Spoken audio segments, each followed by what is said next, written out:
Assalamualaikum warahmatullahi wabarakatuh. Perkenalkan, nama saya Muhammad Rois Badiuzaman dengan ujung NIM 211 yang akan memaparkan materi tentang pengembangan komponen kurikulum. Yang akan saya bahas yaitu ada 6. Yang pertama, pengertian tujuan kurikulum. Yang kedua, hierarki tujuan kurikulum. Yang ketiga, taksonomi tujuan kurikulum. Yang keempat, indikator pencapaian tujuan kurikulum. Yang kelima, fungsi indikator pencapaian tujuan kurikulum. Dan yang keenam adalah langkah-langkah perumusan indikator kurikulum. Yang akan saya bahas pertama yaitu pengertian tujuan kurikulum. Tujuan kurikulum adalah sasaran atau hasil yang ingin dicapai dalam proses pendidikan melalui penerapan suatu kurikulum. Tujuan ini berfungsi sebagai panduan dalam merancang, melaksanakan, dan mengevaluasi kegiatan pendidikan di berbagai jenjang dan lembaga pendidikan. Dengan adanya tujuan kurikulum yang jelas, sistem pendidikan dapat berjalan secara terarah, sistematis, dan sesuai dengan kebutuhan peserta didik, serta tuntunan masyarakat dan dunia kerja. Kurikulum ini sendiri merupakan seperangkat rencana dan pengaturan mengenai tujuan, isi, bahan ajar, dan cara penyampaian dalam proses pembelajaran. Oleh karena itu, tujuan kurikulum menjadi bagian penting dalam menentukan apa yang harus dicapai oleh peserta didik dalam satu jenjang pendidikan tertentu. Aspek dalam tujuan kurikulum. Tujuan kurikulum mencakup berbagai aspek perkembangan peserta didik, baik dalam ranah pengetahuan, sikap dan nilai, keterampilan. Berikut adalah beberapa aspek yang menjadi fokus tujuan kurikulum. Yang pertama, yaitu pengembangan pengetahuan. Kurikulum dirancang untuk meningkatkan pemahaman dan wawasan peserta didik dalam berbagai disiplin ilmu. Contoh, siswa mampu memahami konsep dasar matematika, sains, dan bahasa. Yang kedua, pengembangan sikap dan nilai. Pendidikan tidak hanya berfokus pada akademik, tetapi juga pada pembentukan karakter, moral, dan etika peserta didik. Contoh, siswa memiliki rasa tanggung jawab, disiplin, dan sikap toleransi terhadap sesama. Yang ketiga, yaitu pengembangan keterampilan. Kurikulum membantu peserta didik menguasai keterampilan praktis yang berguna dalam kehidupan sehari-hari dan dunia kerja. Contoh, siswa mampu mengoperasikan komputer, menulis esai dengan baik, atau melakukan eksperimen sains. Yang keempat, yaitu fungsi tujuan kurikulum. Fungsi tujuan kurikulum yaitu tujuan kurikulum memiliki peran penting dalam sistem pendidikan, di antaranya yaitu 1. Sebagai panduan dalam perencanaan pendidikan. Tujuan kurikulum menjadi dasar dalam penyusun materi ajar, strategi, pembelajaran, dan metode evaluasi. Yang kedua, sebagai acuan dalam pelaksanaan pembelajaran. Dengan adanya tujuan yang jelas, guru dan tenaga pendidik dapat merancang kegiatan pembelajaran yang efektif dan sesuai dengan kriteria. Yang ketiga, pembahasan yang kedua yaitu hierarki tujuan kurikulum. Hierarki tujuan kurikulum. Hierarki tujuan kurikulum adalah susunan sistematis dari tujuan pendidikan dimulai dari yang paling umum hingga yang paling spesifik. Hierarki ini membantu dalam perencanaan, pelaksanaan, dan evaluasi pendidikan agar selaras dengan visi misi pendidikan nasional. Berikut adalah tingkatan dalam hierarki tujuan kurikulum. Yang pertama, tujuan pendidikan nasional. Tujuan ini merupakan visi pendidikan suatu negara yang bersifat umum dan luas, ditentukan oleh pemerintah. Tujuan ini mencerminkan nilai-nilai dasar yang ingin dicapai melalui sistem pendidikan. Contoh, membentuk warga negara yang beriman, bertakwa, cerdas, berakhlak ilmu mulia, mandiri, dan bertanggung jawab. Dan yang kedua, tujuan institusional. Tujuan ini ditetapkan oleh lembaga pendidikan seperti sekolah atau universitas sebagai upaya untuk mewujudkan tujuan pendidikan nasional dalam konteks spesifik. Contoh, sebuah universitas menetap tujuan untuk menghasilkan lulusan yang inovatif dan berdaya saing global. Dan yang ketiga, tujuan kurikuler. Tujuan ini berkaitan dengan program pendidikan dalam satu jenjang tertentu dan mencerminkan kompetentif yang harus dicapai oleh peserta didik dalam satu kurikulum.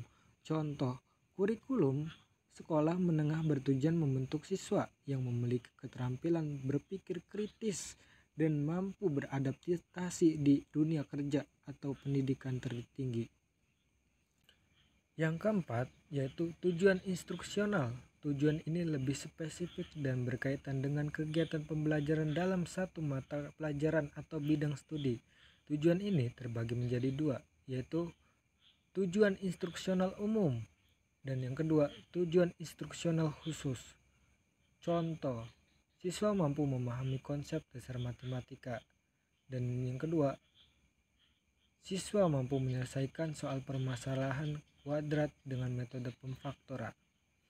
Hierarki ini membantu dalam penyusunan kurikulum yang sistematis, memastikan bahwa setiap tingkatan pendidikan memiliki keterkaitan yang jelas dengan tujuan pendidikan yang lebih tinggi. Dan yang pembahasan yang ketiga, ini adalah taksonomi tujuan kurikulum. Taksonomi tujuan kurikulum adalah klasifikasi sistematis dari tujuan pendidikan yang digunakan untuk menyusun dan mengembangkan kurikulum.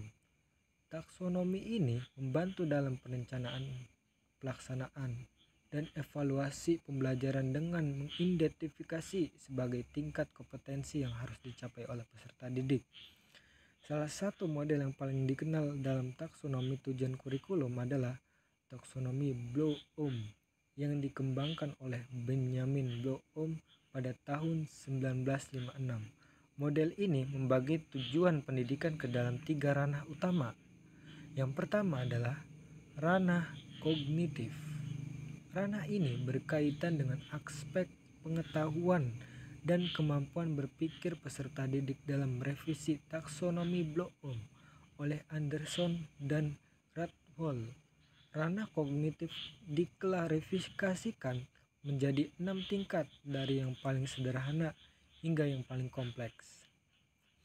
Dan yang kedua, mengingat remembering atau menghafal dan mengenali informasi dasar. Contoh, menyebut rumus matematika atau nama tokoh sejarah. Yang kedua, memahami menjelaskan konsep atau ide yang kata-kata sendiri. Yang ketiga, contoh menjelaskan proses fotosintesis. Yang ketiga, menerapkan menggunakan informasi dalam situasi nyata. Dan yang keempat, menganalisis, memecah informasi menjadi bagian-bagian kecil untuk memahami hubungan antar konsep.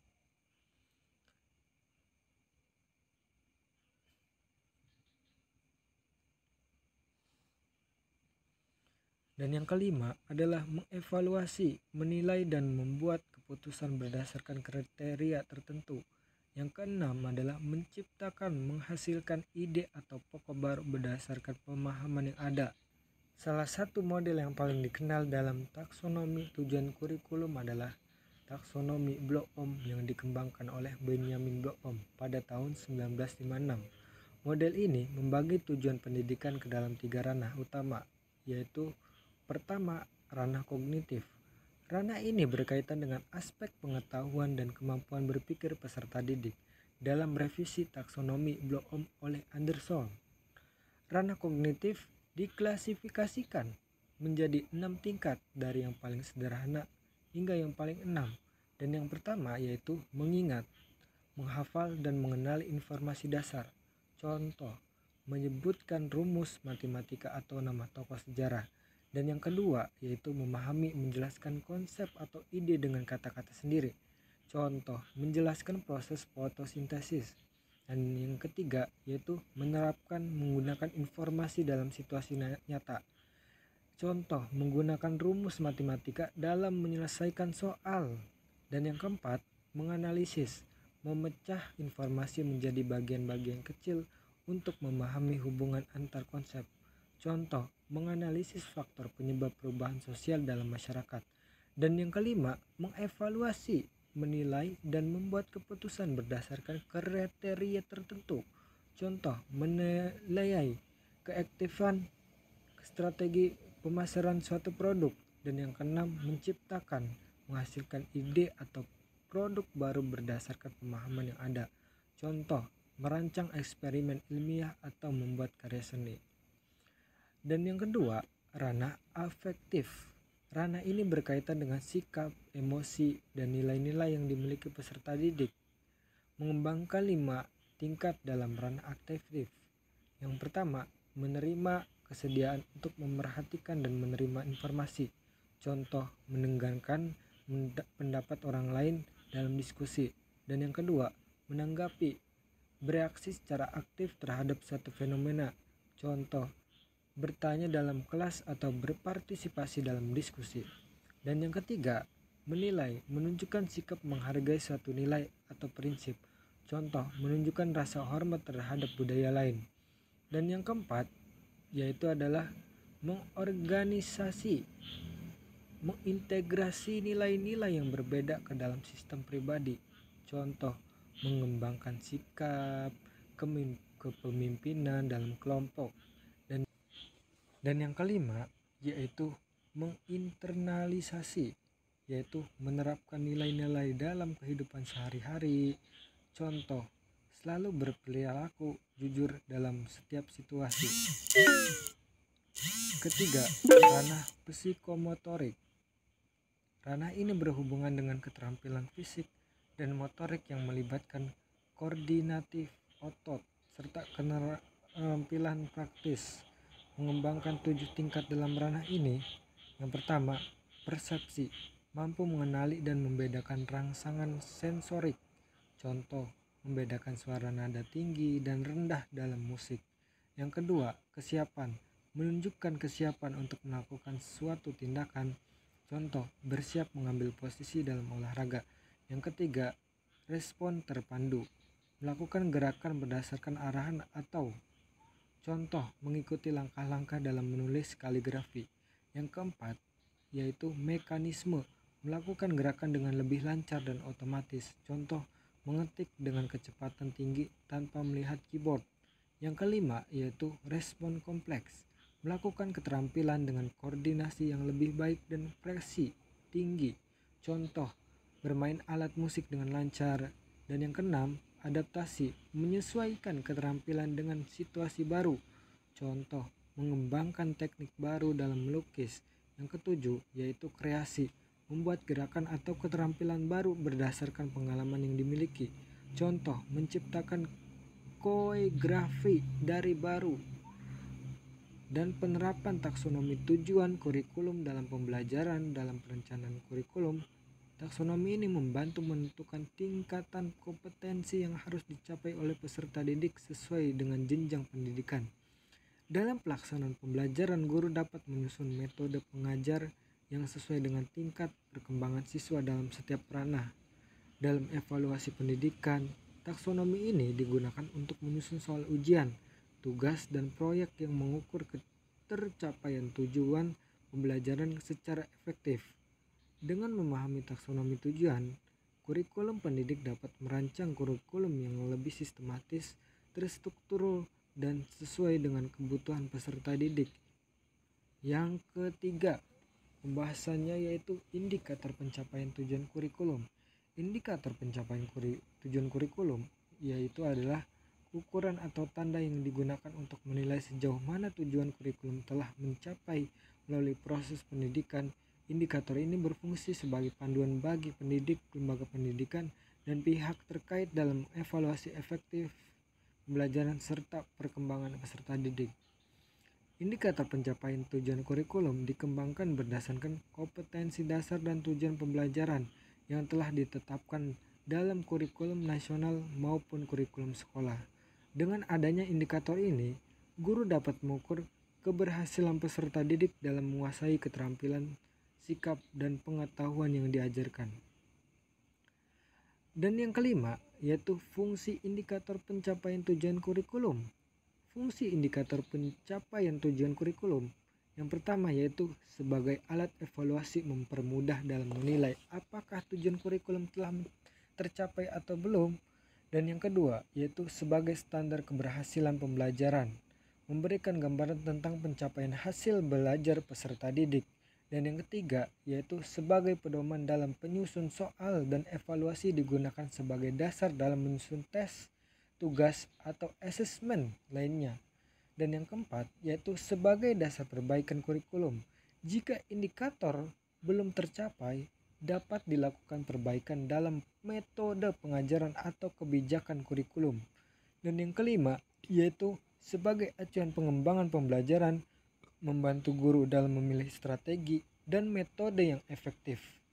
Ciri-ciri indikator pencapaian tujuan kurikulum yang paling spesifik yaitu harus jelas dan dapat diamati, dapat diukur, bisa dievaluasi melalui tes, observasi, atau asesmen lain. Relevan, sesuai dengan tujuan pembelajaran yang ditetapkan dalam kurikulum. Realistis, dapat dicapai dalam waktu dan kondisi yang tersedia. Contoh indikator pencapaian tujuan kurikulum: 1. Mata pelajaran matematika SD sampai SMP. Tujuan, siswa memahami konsep bilangan pecahan. Indikator, siswa dapat menjelaskan perbedaan antara pecahan biasa, desimal, dan persen. Siswa dapat menyelesaikan soal operasi hitung pecahan dengan benar.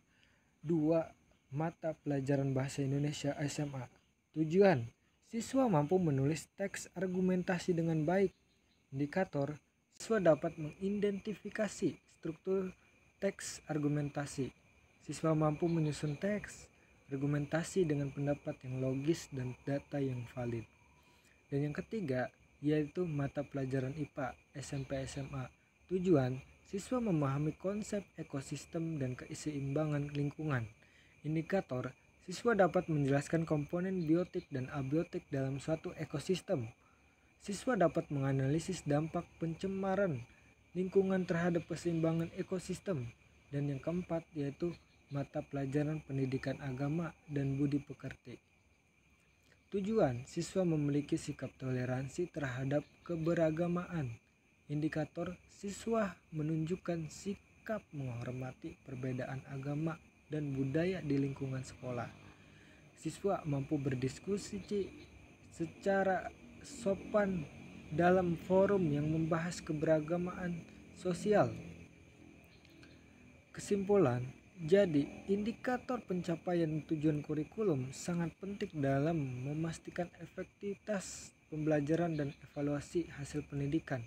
Dengan indikator yang jelas, pendidik dapat mengukur perkembangan peserta didik dan menyesuaikan strategis pembelajaran agar lebih efektif dalam mencapai tujuan kurikulum. Fungsi indikator pencapaian tujuan kurikulum. Indikator pencapaian tujuan kurikulum berfungsi sebagai alat ukur untuk mengetahui sejauh mana peserta didik telah mencapai kompetensi yang ditetapkan dalam kurikulum. Indikator memberikan gambaran konkret tentang hasil belajar yang diharapkan dan menjadi pedoman bagi pendidik dalam merancang, melaksanakan, serta mengevaluasi proses pembelajaran.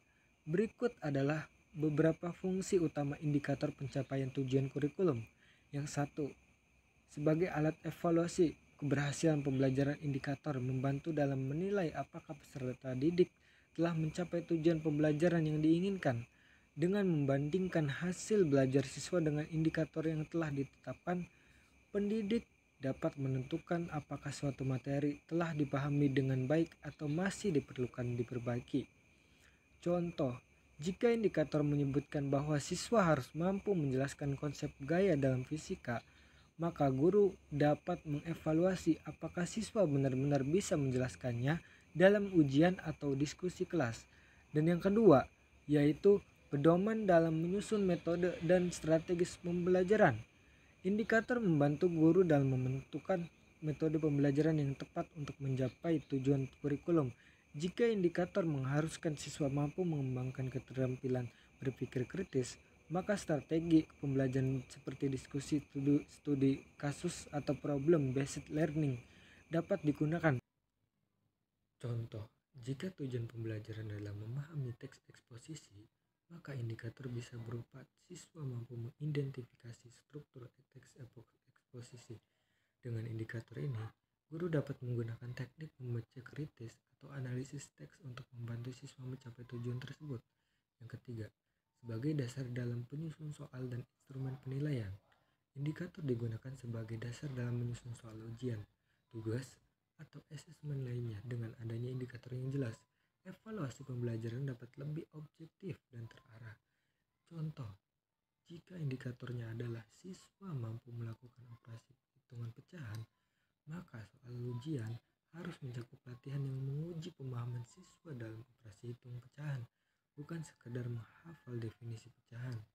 Dan yang keempat, yaitu sebagai standar keberhasilan belajar siswa.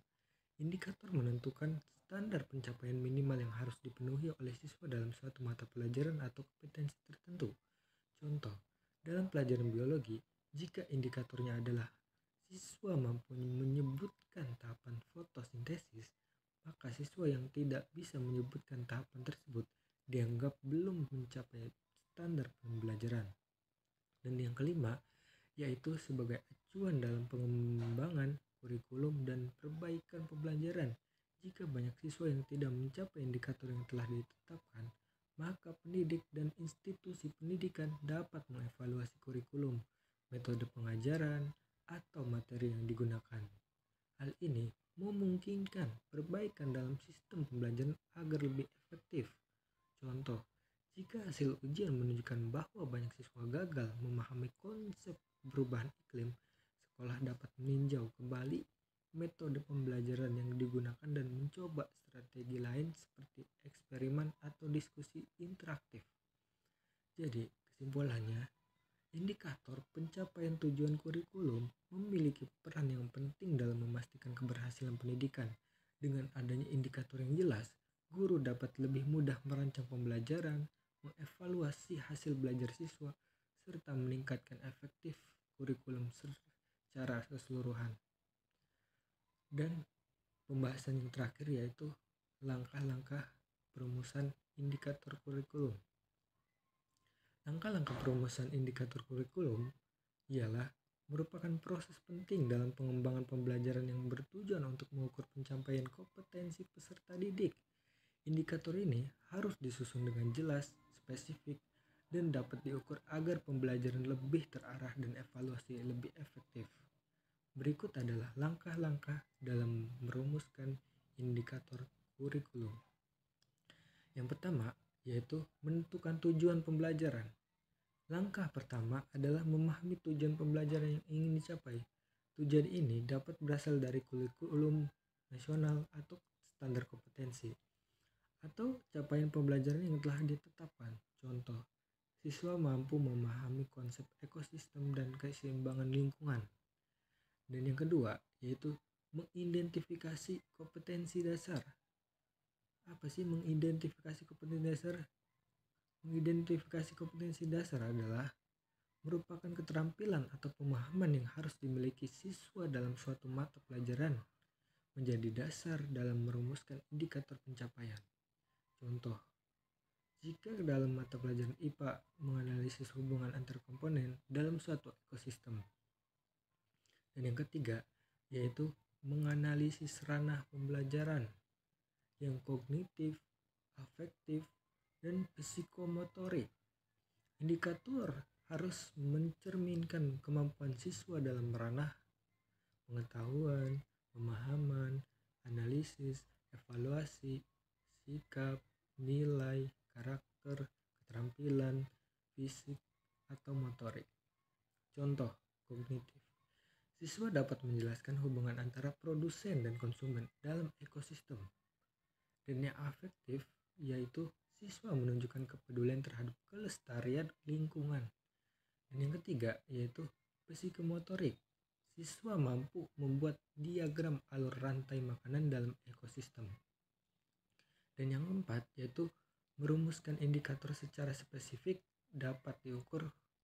Indikator yang harus lebih jelas, spesifik, dan dapat diukur gunakan kata kerja operasional sesuai dengan taksonomi Bloom untuk memastikan indikator dapat dievaluasi.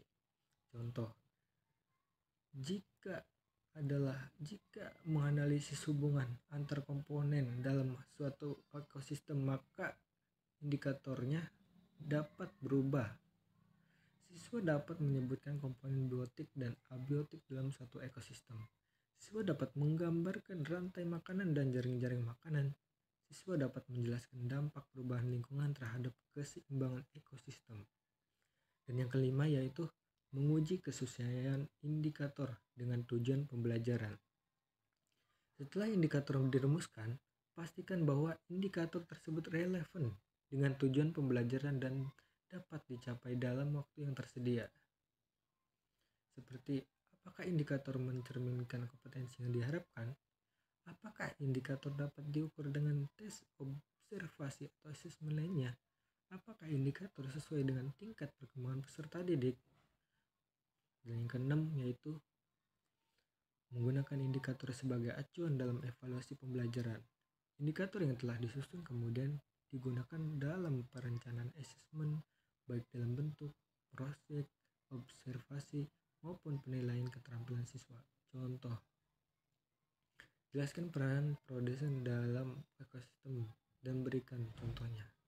Tugas proyek, buatlah diagram rantai makanan dan lingkungan dari sekitar rumah kalian. Jadi kesimpulannya, perumusan indikator kurikulum membutuhkan pemahaman yang baik terhadap tujuan pembelajaran, kompetensi dasar. Sekian dari saya, kurang lebihnya mohon maaf. Wabillahi taufiq wal hidayah. Wassalamualaikum warahmatullahi wabarakatuh.